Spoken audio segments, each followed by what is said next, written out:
Boa noite. Verão, calor intenso e praia. Afinal, quem não aproveita esse período para dar uma escapadinha e aproveitar as nossas belezas naturais? Hoje o ND vai falar sobre os cuidados que devemos ter na praia. E sobre isso a gente conversa com o primeiro tenente PM Paulo Sérgio dos Santos, chefe de comunicação social do GBMAR. Boa noite, tenente, bem-vindo. Boa noite, agradeço a participação.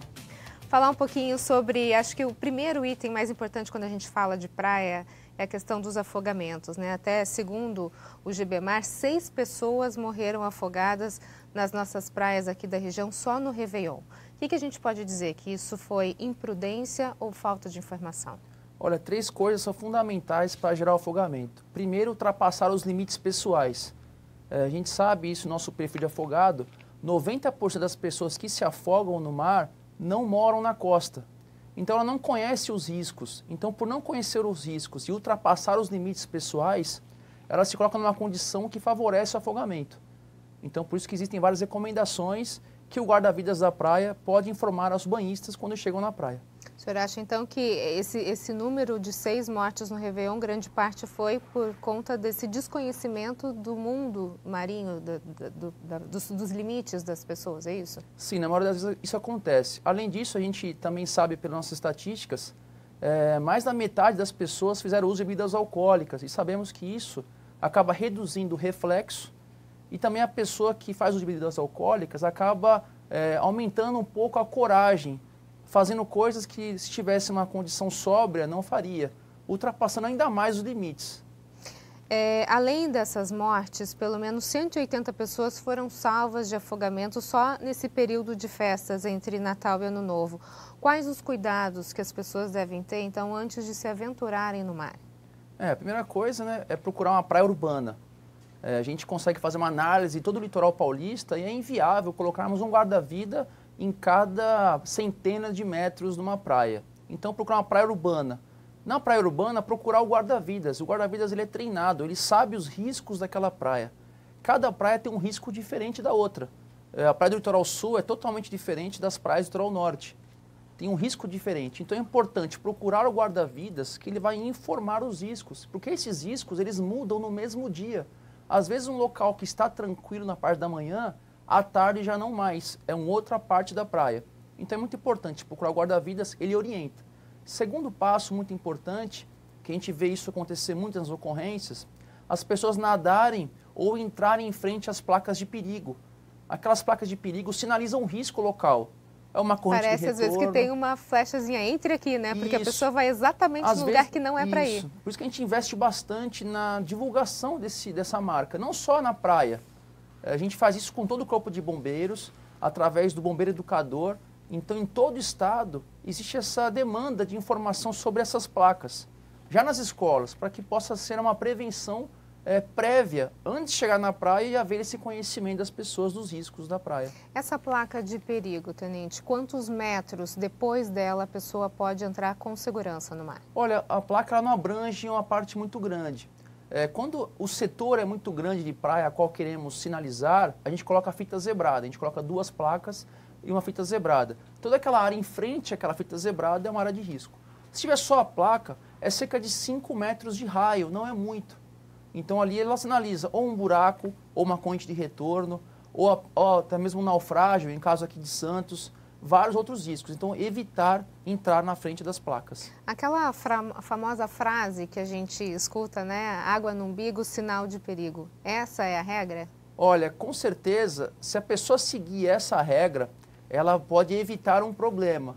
Mas, isso na sua grande maioria. Porém, não só isso, né? Às vezes a pessoa está lá no mar e ela está com água no umbigo. Só que isso é a variação da maré. Se você pegar um dia de lua cheia ou lua nova, a variação da maré pode chegar até 1,5 metro. Então, por exemplo, se a gente está no Guarujá, onde existem vários buracos, a pessoa avança na praia. A maré começa a ficar mais funda. A pessoa fala, olha, vou voltar para o raso, porque agora está ficando fundo. Só que aquele buraco, antes desse banco de areia, que ele conseguia passar na volta, ele já não consegue mais. Ele cai nesse buraco e entra num processo de afogamento. Então é muito importante seguir essa regra, porém todo cuidado é pouco. Se você não sabe nadar, não entre no mar, não é seguro entrar no mar. E além disso, essa regra não serve para toda e qualquer condição. eu vou entrar numa praia, eu vou seguir essa regra. Com certeza ela vai minimizar o risco, mas somente ela não vai fazer com que ele esteja seguro. Falando nessa questão do uso seguro do mar, qual a diferença então de um mar seguro e um mar calmo? Olha, o mar calmo ele gera uma falsa sensação de segurança. Como eu disse, muitas pessoas não moram na praia. Então chega na praia, vê aquela praia tranquila, sem ondas. E ela, às vezes ela encontra, eu vou avançar um pouco mais porque está tranquilo. É como se fosse minha represa, é como se fosse um braço de rio. Só que o mar ele tem alguns perigos que não são observáveis para quem não conhece. Então, por exemplo, eu vou numa praia e a praia está com muitas ondas.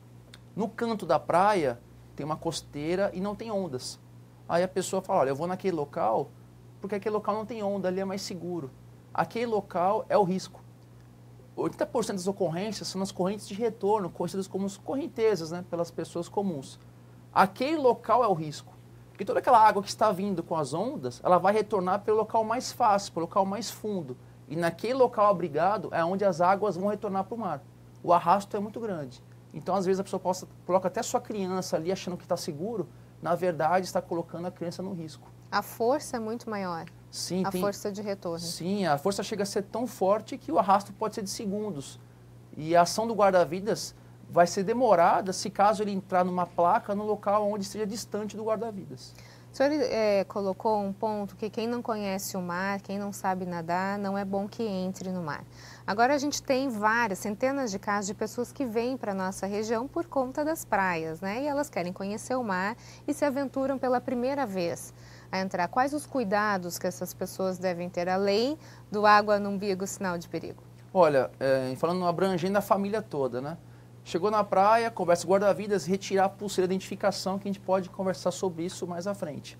Além disso, não porque tem um guarda-vidas próximo, que eu posso deixar os meus filhos ficarem sozinhos no mar. Jamais. A ação dos pais responsáveis devem ser mais próximas possíveis, quanto mais nova for a criança.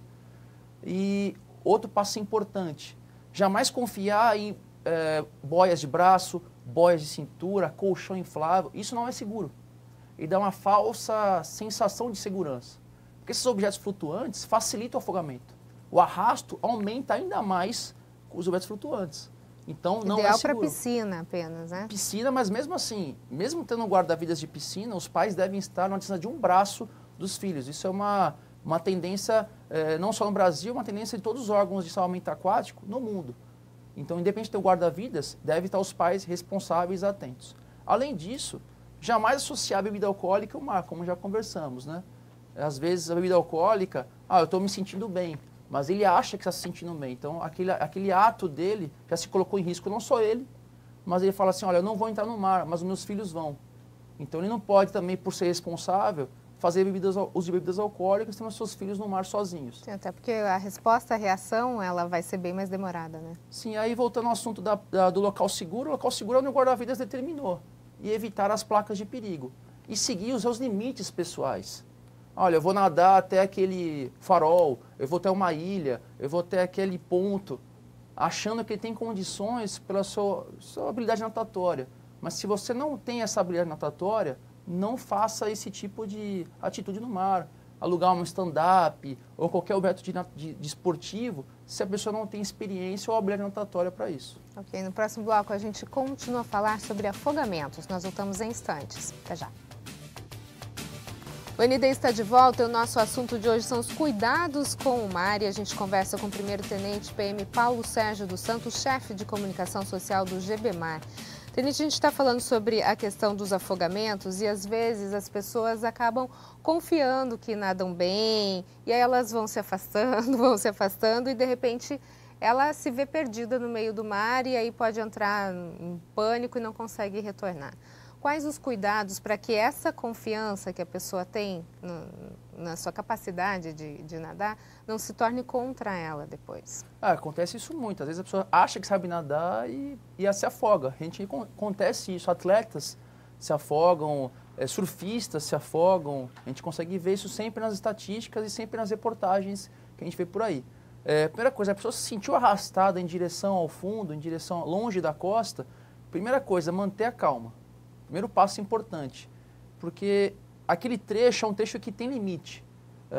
Esse arrasto não vai se perpetuar com a longa distância. Primeira coisa, manter a calma, pedir apoio para quem está próximo e visualizar e chamar um guarda-vidas. Sabe nadar? Nade paralelamente à praia. O instinto do ser humano, a primeira coisa que está sendo arrastado, é nadar contra. E não tem como nadar contra uma corrente de retorno ou correnteza. É muito forte a velocidade. Então, nade paralelamente à praia por alguns metros, 5, 6, no máximo 10 metros. Passou esse período, pode nadar em direção à praia, é tranquilo. Você já vai sair da zona de risco e vai poder chegar à praia. Se porventura a pessoa foi arrastada e foi além da zona de arrebentação, depois das ondas, a ação dessa corrente de retorno, ela já cessou, acabou. Então ela continua pedindo socorro, ajuda, para alguém próximo. Sempre tem um surfista, sempre tem alguém próximo. E o guarda-vidas é acionado para isso. Evitar você vir um afogamento e ir tentar fazer o resgate. Acontece muitos casos de pessoas que vão resgatar outras pessoas e elas acabam falecendo. Qual o grande perigo exatamente disso? A pessoa vai tentar salvar e ela não tem experiência para isso, né? Sim, não tem experiência, porque é muito importante o objeto flutuante. Para o instinto da pessoa, a pessoa, quando vai estar numa situação de risco, ela acaba se prendendo na outra pessoa. É um instinto do ser humano.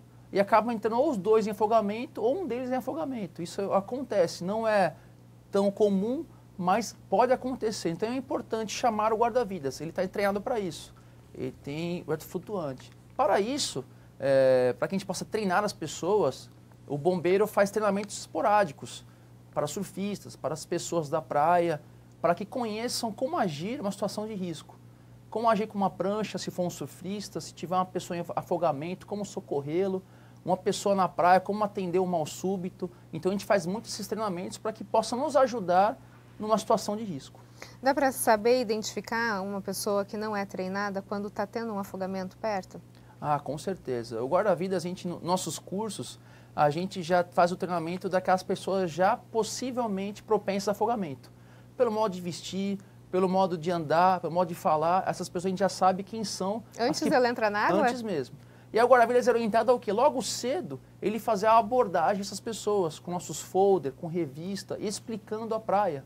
Então a gente tem esse treinamento, a gente vai nos pontos onde vem os ônibus de viagem, que é muito comum, turistas de um dia. Desses todos que vêm para a praia, que se afogam, que é em torno de 90%, 70% dessas pessoas são turistas de um dia. Ou seja, vieram na praia uma vez no ano. E essa pessoa, nessa única vez que vem à praia, acaba falecendo por afogamento. Então é muito triste. Então, sabendo disso, a gente acaba atentando nessa prevenção. Ônibus de viagem, locais de pontos de ônibus, a gente manda os guarda-vidas para fazer essa apresentação inicial da praia, que é fundamental o conhecimento. Agora, além do mar, muita gente aproveita essa época para ir para rios e cachoeiras, onde nesses locais geralmente a gente não tem a presença de um guarda-vida. O que a gente pode dar de dicas para as pessoas evitarem tragédias nesses locais? Olha, esses locais são muito perigosos. A gente tem uma estatística do Brasil inteiro. Por ano, morrem 6.000 pessoas afogadas no Brasil. A cada 90 minutos, um brasileiro morre afogado. De todo esse dado, apenas 15% morrem em praias. Todos os outros, tirando 5% que é piscina e locais de águas não naturais, são cachoeiras, são rios, são lagos. Então, quase mais da metade das pessoas que morrem afogadas morrem nesses locais. E por que isso? É impossível a gente colocar guarda-vidas, pessoas responsáveis em todos os locais de acesso para uma cachoeira. Tem água, é impossível. E além disso, local de pedra. A pessoa desconhece o fundo, desconhece os riscos. Existem várias influências diferentes que existem em cada local. A gente até viu há pouco tempo o artista que faleceu e é algo muito triste. Então o socorro é muito demorado. A pessoa vai numa cachoeira de difícil acesso, até chegar um socorro é muito difícil. Então é muito importante a cautela. Vai no local, preserva, tranquilidade, evitar saltar de pedras, evitar mergulhar em pontos de quedas d'água, acessar meios de afluentes de rio, pode vir tronco, pode ter chovido acima do rio, a velocidade do rio, a pessoa não está vendo. Eu vou atravessar esse braço de rio. Acaba sendo arrastada e morrendo afogada logo em seguida. Então é importante a cautela e evitar avançar um local que desconhece. Falar um pouquinho sobre comida. As pessoas às vezes comem muito e vão dar um mergulho. É perigoso essa questão da congestão ou essa história da vovó? Olha, a gente tem muitos casos de mal súbito que vem afogamento. Pessoas que estão na praia, fizeram uso de comida pesada ou mesmo que fazem uso de remédios controlados e por uma ocasião tem um mal súbito e acaba falecendo por essa condição, um afogamento secundário. É muito importante, estar na praia, evitar comidas pesadas, fato necessário. Além disso, a pessoa faz uso de medicamentos controlados, a pessoa deve evitar entrar no mar sozinha, sempre estar acompanhado. Isso é muito importante para evitar um afogamento secundário, que é muito comum. Pessoas morrem a 1 palmo de profundidade por conta de problemas cardíacos, outros problemas, estarem sozinhas na praia. Cansaço no mar ou cãibras, como fazer para ter apoio nessas condições? Olha, manter a tranquilidade. Dificilmente acontecerá cãibra em todos os membros, as pernas. Manter a tranquilidade e evitar retornar. Ah, passou a cãibra, vou voltar para o mar. Aquele músculo já foi lesionado. A chance de ter uma nova cãibra é muito grande. Então, evitar ir novamente para o mar, se já passou, e esperar o próximo dia para aproveitar o dia com tranquilidade. Ok, no próximo bloco a gente continua a falar sobre cuidados na praia. Nós voltamos em instantes. Até já. O ND está de volta. O nosso assunto de hoje são os cuidados no verão e a gente conversa com o primeiro-tenente PM Paulo Sérgio dos Santos, chefe de comunicação social do GBMAR. Tenente, a gente falou muito sobre a questão dos afogamentos, agora tem uma questão também que é importantíssima, que é a questão dos raios na praia, né? Uma situação bastante corriqueira, a gente escuta falar sobre muitos acidentes e ainda tem gente que desconhece o perigo dos raios de uma chuva na praia ou numa piscina. É muito comum a temporada, a chuva de fim de tarde, né? Muito calor, umidade, tem uma região tropical, então é muito comum ter essa chuva de fim de tarde, a mudança climática.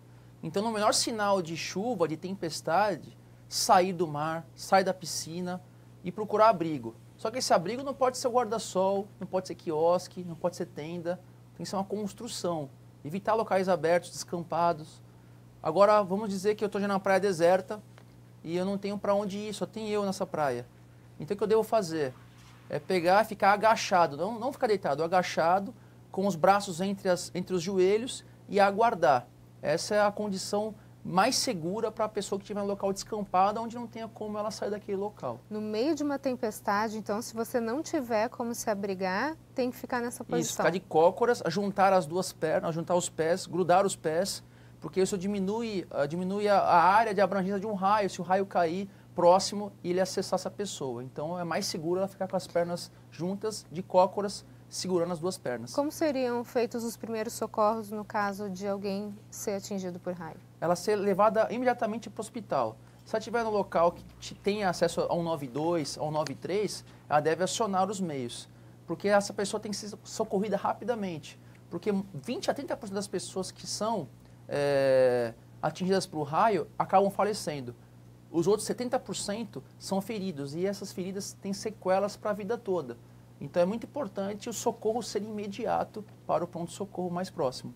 Agora, um ponto importante também, Tenente, é a questão das bandeiras. A gente mencionou elas no primeiro bloco, mas as pessoas sabem o real significado de cada bandeira? O que isso quer dizer? E obedecem isso? Então, nós aqui em São Paulo, para a prevenção, nós utilizamos as placas de perigo, que são as placas vermelhas com a caveira, né?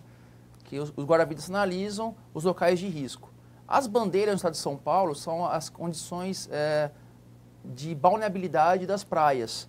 Em outros estados, fazem uso de bandeira para identificar se há guarda-vidas na praia, se não há guarda-vidas na praia. Só que em São Paulo é diferente de alguns estados, porque nós trabalhamos com guarda-vida na areia. Ele não trabalha no posto, ele trabalha junto à areia com um cadeirão de suporte. Então o guarda-vidas está próximo às pessoas na praia fazendo a prevenção, que é a nossa maior ferramenta, que é a prevenção antes mesmo de evitar o afogamento. Isso é importante até porque tem pessoas que vêm de outros estados, né? Eu, por exemplo, passei a minha infância nas praias da região sul e lá a gente tem bandeira preta, bandeira vermelha, bandeira amarela, cada um com um significado. E às vezes as pessoas realmente não obedecem à importância da sinalização de perigo, de alerta, de buraco, enfim, né? Sim, isso mesmo.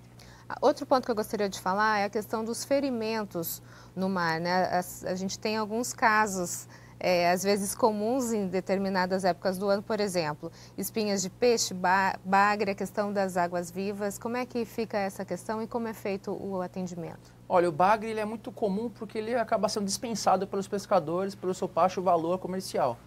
Então, às vezes, o bagre está lá na zona de varrido, né, próximo à praia, e a pessoa desatenta acaba pisando no bagre. É importantíssimo não retirá-lo, porque ele tem... o bagre é como se fosse um anzol.